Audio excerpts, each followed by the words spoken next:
Hi, I'm Johna Johnson here with my coworker John Burke from Nemertes and Heavy Strategy, and today we're delighted to have Anand Oswal, who is the Executive Vice President of Network Security at Palo Alto Networks, with us. Welcome, Anand. Great to be here. Thank you for having me. And for those who don't know, Anand is the EVP of Network Security, as I mentioned. He is leading the company's network and AI security businesses. He directs a global organization of product managers, engineers, and researchers dedicated to protecting users, applications, and infrastructure from cyber threats. More importantly, for this particular episode, he is the big thinker looking forward for Palo Alto Networks in some of the trends and themes that we're going to be seeing in the upcoming year. I know there were two that were of great interest to you, Anand. What are they? Look, I think first we live in an amazing time right now with all the things happening in technology. As we think about security, there are two that really, I think, come up to me are quantum and the browser being the new workplace. Now, there's a lot of discussion on quantum, if I may start on that one, for many, many years. But Please, you've seen a lot of talk about different companies saying when quantum computer can be cracked. Now, if you think of quantum computers will break public key cryptography. Every communication that we do today in the digital world is using some form of encryption and ciphers. And we already have standardized bodies like NIST saying that by 2030, RSA 2048 will be deprecated. And 2035, completely disallowed. You have UK NSC saying that everybody should have complete quantum crypto visibility by 2028. You see the standardized bodies picking up because they're seeing the trends. There's one more thing I'll say is that you can expect that nation-state attackers will have a quantum computer and high likelihood before everybody else talks about it publicly. Now, Anand, I love this because I am always accused of saying that I'm too optimistic and too bullish about quantum technology. And I've been pounding the table and saying, hey, the quantum resistant cryptography is here now and we need to do something about it. And quantum computers are right around the corner. So it sounds like I found a kindred spirit. There you go. And there's a lot of people, what they're doing right now is this technique called harvest now, decrypt later. So they're keeping the data, actually is happening for many years now, with the hope that the data is still relevant when you can crack the encryption and then decrypt it and read what the information is. So if you think of that context of quantum, what should organizations be doing as the pace of this thing is evolving? And I think nobody has a crystal ball on exactly when it will be ready, right? Everybody's doing a lot of work. There's a lot of advancements happening and these things move fast. So what we need to do is be ready for that. And I say that you have 3 steps in your journey. First step, discovery. I only can protect something if I know what it is. If I didn't know there's a leak in my house, I can call the plumber, right? Simple. So discovery. And what I mean by discovery is that I want to have complete inventory of everything in my enterprise. My users, their endpoints, the browsers, the infrastructure components, the applications that we are being used in the enterprise. All of which is a really good thing to have, even if you're not worried about quantum. 100%. But I also want to understand what ciphers they use, which of them are weak, deprecated, etc. I want to have first visibility. That's the first step. So once I have visibility and discovery of all, then I can say, what do I need to do next? First, protect your crown jewels. You have infrastructure components. You have your routers, your firewalls, your endpoints. How do you get them to the right state? And then we all know that many organizations or most organizations would have applications that are written with different libraries that we've compiled them with. And they need to be redone in some sense with new quantum safe ciphers. So how we can accelerate that is having what we call a technology called cipher translation. So think of it like I'm talking to languages. You talk to me in an old language, and I'm able to also talk the new language. So I don't need you to upgrade right away. It at least gives you a pathway to get to that newer state where you're more secure. So discover, protect, and then accelerate. That's the 3-step journey in quantum. Well, and I'd like to circle back on that a little bit. How do you recommend that folks start with that first step? Like, it's great to say, okay, find everything in your environment and see what encryption it uses. How do you do that? Right. The good thing is that every single communication in the enterprise is going through some enforcement security product. It's going through a firewall, it's going through a remote access solution. So you have a lot of the information that you can glean from these products you have. Then you also can do third-party integrations into application vendors or their data.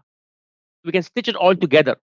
So there are a variety of different ways. And at Palo Alto Networks, we have a complete quantum solution that can allow you to discover your entire ecosystem. So you have full visibility into what's happening on your devices, your endpoints, your browsers, your infrastructure components, your applications, both SaaS as well as public apps. So basically, just to clarify, that Palo Alto Networks does have a solution that will help you with this network-centric discovery. And I'm asking this not to promote your solution so much as to give listeners a starting point, that there are tools, that there are products that will start 100%. Looking in this place. And we also announced yesterday morning a partnership with IBM. As you know, IBM has been leading a lot of the consultancy services around how you get these applications upgraded to be quantum safe. So we're combining forces with one of the leaders in the industry to make sure our customers have the breadth of solutions we have, because there's things that we do, there's consultancy services that they have to recompile applications. All that needs to be, it's a multi-year journey. This is not something that organizations can do in a short time frame. That is tremendous. And again, for listeners, the thing that's very cool about IBM, I believe that they have at least one and possibly two of the very first NIST quantum-proof cryptography algorithms.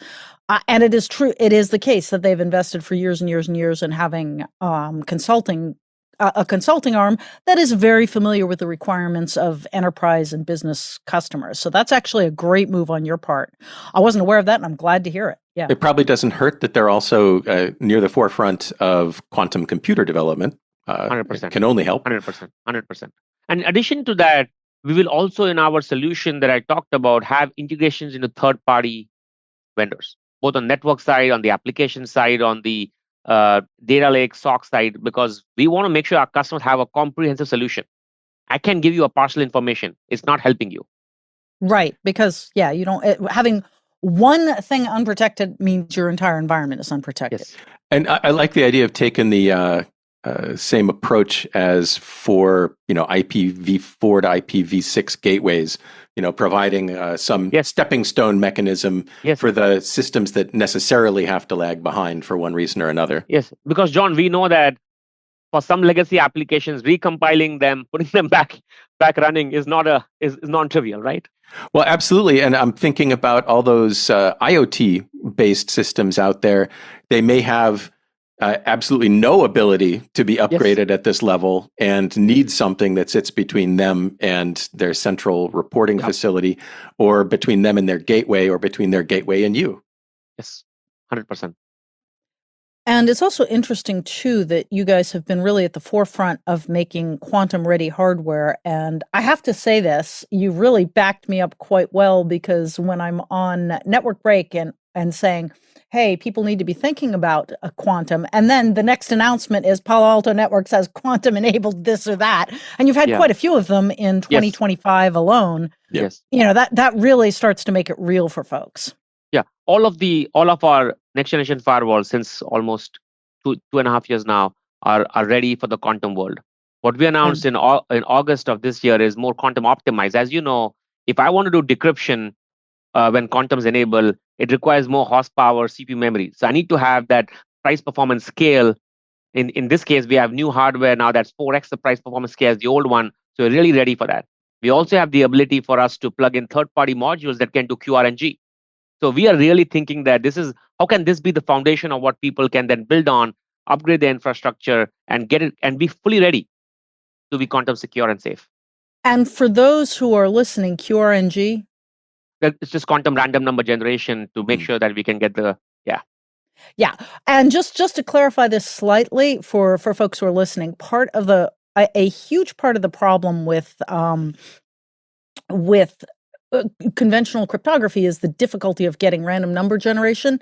And in fact, I know we're going to be talking about browsers shortly, but one of the things that blew my mind was many years ago, one of the earliest browsers used Monte Carlo simulation to generate random numbers, which The numbers are generated randomly in terms of distribution, but they're always coming out at the same sequence. So it was terrible as a cryptographic solution. Yes. So it turns out that getting random number generation is a very hard problem that quantum can help us solve. And just to clarify, I know we sort of used quantum a lot. We all know what we're talking about, but for folks who are listening, it's very clear that in the quantum universe, there's a specific set of problems, which is the fact that quantum computers and quantum algorithms can break cryptography, as you said at the very beginning. So a lot of what we're talking about here really focuses on the problem of protecting your existing cryptography, which is effectively broken. It may not be broken yet, but it will be later. And which means that every single connection that we make every day in our digital life can be affected, because everything we do today is using some sort of cryptography. Yeah. HTTPS, no longer S, right? Sort of secure.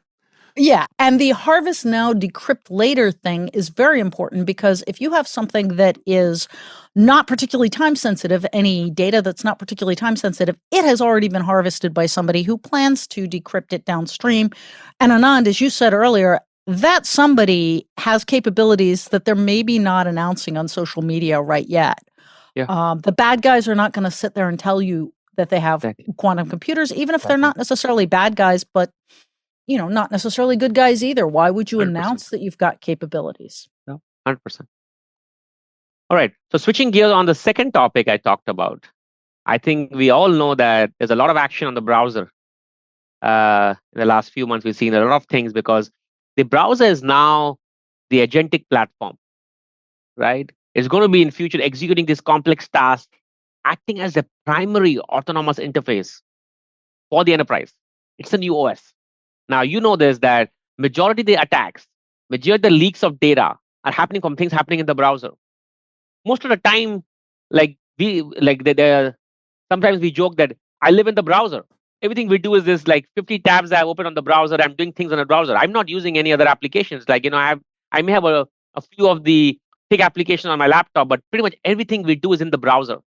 So as AI and agents come in, and these are now going to execute these things, we got to be thoughtful in how we adopt it. So first, need a secure browser.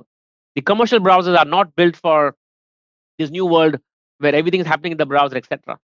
So second, we are accessing, as you've seen in the last 2-3 years, a variety of different AI applications.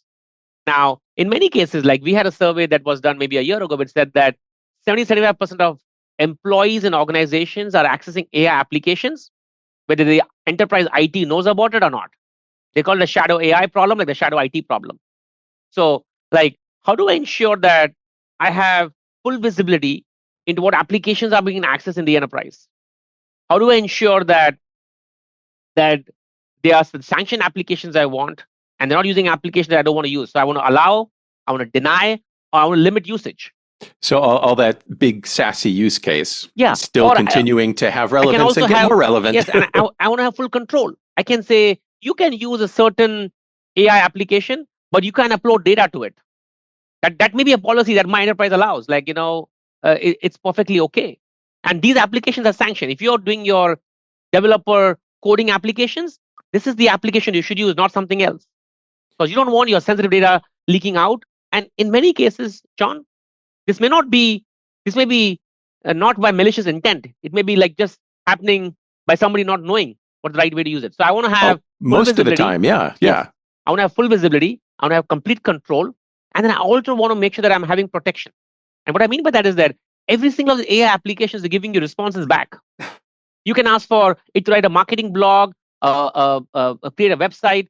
The responses could contain phishing links, could have malware, right? These attacks have been demonstrated repeatedly, yes. So you want to make sure that basically you're protecting your organization from that. Now, the browser is the only entity that sees everything before things are encrypted, right? We have newer types of malware today, that individual sessions are benign. Those sessions get reassembled in the browser, and that's the malware. No other mechanism can stop it. You want to have the right level of data security controls in the browser. What can you download? If I download something, it's encrypted, but it only opens in the browser. I can share a certain document on Zoom, for example. That could be a policy I can have easily done on document down for the browser. So you have really good control of access, which is AI applications. You have really superior data security controls, and most important, you have this advanced um, security controls like the live scanning of the web page, the malware assembly in the browser, and so on and so forth. And that is really going to be a differentiator as you're looking to enable AI across the organization, having the right controls. As well as, of course, in incorporating that post-quantum cryptography into the core of the browser, not just in its communications with external sources, but also in its management of internal data and the encryption and separation of stuff in sessions. Yeah. And like one more thing I'll tell you, there are, as you know, there are thousands and thousands and thousands of extensions that people download on browsers today. Many of them are malicious extensions that can get your data. Like, how do you ensure that you have the right extension, monitor those things on the runtime aspect, make sure they're not doing malicious things? Your browser needs to be hardened. It should have extension security. You need to have advanced secure web gateway functionality in the browser. And that is really the future, because the browser is your new workspace. And it can't just be something that's done at the time that the app is uploaded into the App Store by a vendor. It can't just be something that's done when the extension is downloaded and installed, because it's more than possible to put long-term backdoors into these things that are absolutely benign until somebody sends an activating signal and invisible. It's just not what you want to do on day zero.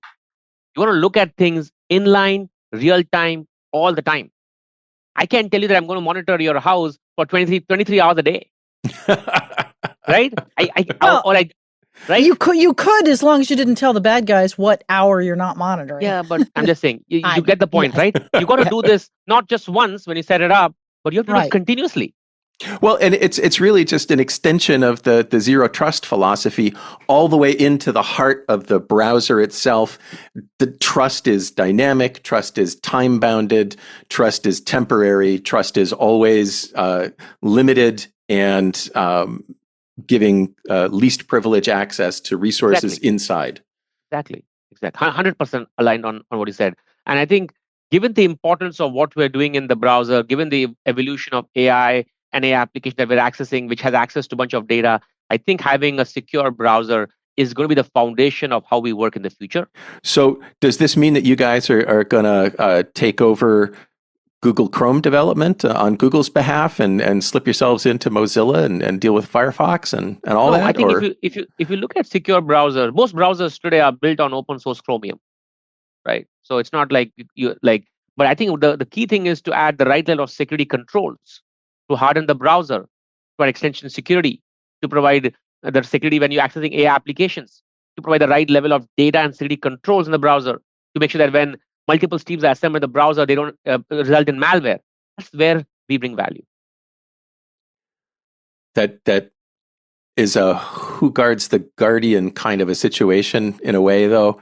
How do you get in there at a lower level or a higher level of privilege than the other things that get added to the browser, for work or for personal purposes?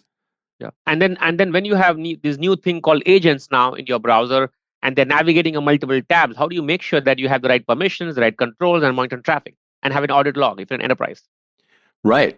And different AIs might need different guardrails wrapped around them, which may not be provided by the AI on the other end, and you might need that to be provided by a plugin to the browser, for example. Yeah. A secure browser will be the foundational way of how all the work gets done in the future. This sounds to me like a new browser. And in fact, it is, correct? Prisma browser is a new browser? Yeah, Prisma browser is a browser for the enterprises, part of a SASE solution, but can also work standalone for enterprise companies. That is providing you controls for making sure that your employees can access the right applications securely, having the right level of data security controls around what you download, print, share, etc. easily. Like data security DLP has typically been a compliance thing. Now we're making it a real security thing. And then having you advanced security protection. Things like what I said, when malware gets them in the browser, extension security. all the things that we need from a security perspective, a secure password manager. That's what we do. And let's talk a little bit about how you get Prisma Browser. I know you've got access on your website. You can just enter a Prisma Browser and just go click on it, download it. You've got it for Mac and PC. Do you have it also for Linux? Yeah, Linux and also for iPads and Android devices. And that's free for standalone users and built in as part of your SASE solution, correct? Yeah. So the way to think about it is that basically, if I'm a managed device that is using SASE for both accessing internet and SaaS applications and accessing private applications in my enterprise, the browser adds an additional layer of protection on that managed device. But I have a lot of contractors. I have my own personal device at home, my laptop that I like to work from, or my iPad, that allows me to now extend the same security controls to my unmanaged devices. If you look at companies, 30 to 40% of employees in the workforce are contractors, right? They're short-term, long-term, mid-term. Now, it's very clunky to send a laptop. It's not the cost alone. Right. It could be cost prohibitive, but like the whole logistics of sending a nobody's laptop. going to want to use the if I'm a contractor and I'm working for 3 different companies, I don't want to be carrying around 3 different laptops. Yeah. That's crazy. Yeah. Now it's very simple. You download the browser, log into credentials, and you're in your workspace and you're working from there. So that makes it very easy. Otherwise, you have to use, like you said, 3 different laptops or clunky solutions like VDI, which are cost prohibitive, poor performance, and just frustrating, right? So this is how you get there. So, and then you have standalone browser use cases for customers who say, I only have internet and SaaS applications. I don't have private applications today. Yep. So then they can just use a browser and they get all the services that we have in SASE, but as a standalone browser delivered. And then you can still have private applications if you want to go to private applications through the SASE architecture. And so for newer, smaller, well, not necessarily smaller, but newer companies, that's exactly the scenario. They're only 100%. SaaS. And 100%. So the browser becomes a single point of failure. It is in some meaningful way, it is the network. So it has to be protected. Yeah. And it's your workspace. It's your workspace. Exactly. Yeah. And it's funny that, most folks would sort of say the browser, no, it's really a window into my applications. And you're saying, no, it really is your workspace. And I think that's an important thing to understand. I say the new OS. Yeah, it's your workspace. Yeah. Okay. So these are pretty interesting thoughts. Any other things that you want to add? No, I think that as we get into in 2026, quantum and browser being the works of the future are going to be 2 of the most exciting trends that we are going to see a lot of action on. We're already seeing quantum. Almost every customer I talk to is now saying, what do I need to do to be ready for quantum? Almost every customer I talk to say, hey, I'm seeing all these agents. I have my AI applications. I want a secure browser to be able to make sure that I'm future-proof for where I'm trying to get to. So these 2 will be very exciting trends. And I think it'll be great. Okay, great. And if folks are interested in finding out more, I know in the show notes we've got the link to the browser, to the Prisma browser. Where should they go find you? You're on LinkedIn? Yeah, I'm on LinkedIn, and you can always go to get any information on the browser quantum on paloaltonetworks.com. Okay, great. Well, thank you very much. Yeah, thank you so much. Really appreciate it.